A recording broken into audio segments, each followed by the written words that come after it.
Okay. No, that's good. I'm glad to hear, because a lot of my students, they are all the age that you were when you entered in the war. Yeah.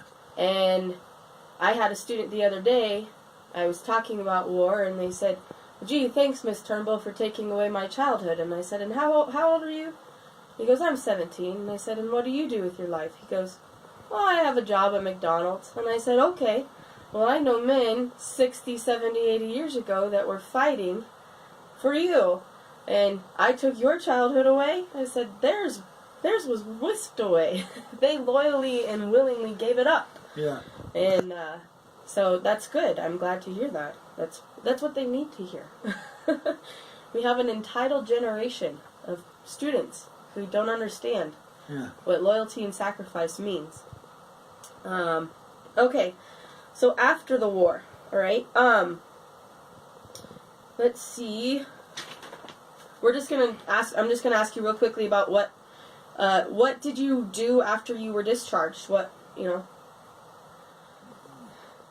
Well, after I got discharged, I enrolled in Omaha University, and went there for a year, and then 1 year at Nebraska University. And during that time, Phyllis and I were married, and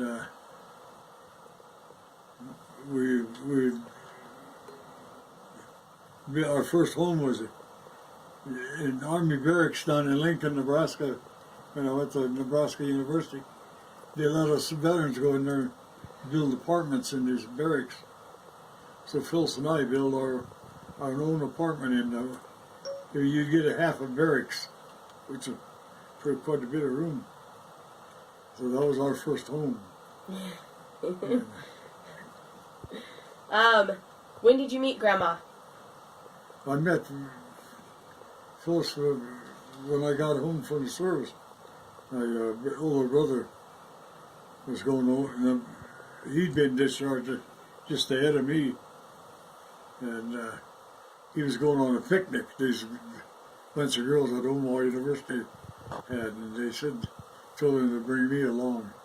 So I went, and that's where I met Phyllis, at this picnic.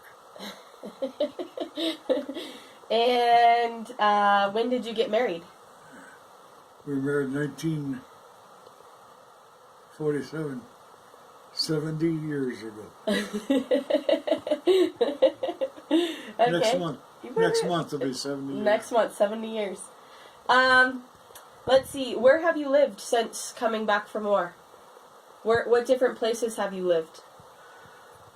Well, when we left there, we came out to Colorado, and we wanted to be on a ranch of some kind. But I worked on the ranch. That was probably one of the best experiences I ever had, working on a ranch for a year. But we just never could get enough money to, at that time, the times weren't right to buy a land, and you couldn't make it work out, in other words. So that's what after a couple of years I gave it up, and that's when I went to work the first time in the steel mill. And I worked there a year, and then I came back up here and ended up as an apprentice electrician. I served a 4-year apprenticeship as an electrician, and this last year I just got my 63-year pin for being an electrician. Okay. And I guess just tell me a little bit about your Marine reunions. When did you start having reunions? And well, it was 1977, I think.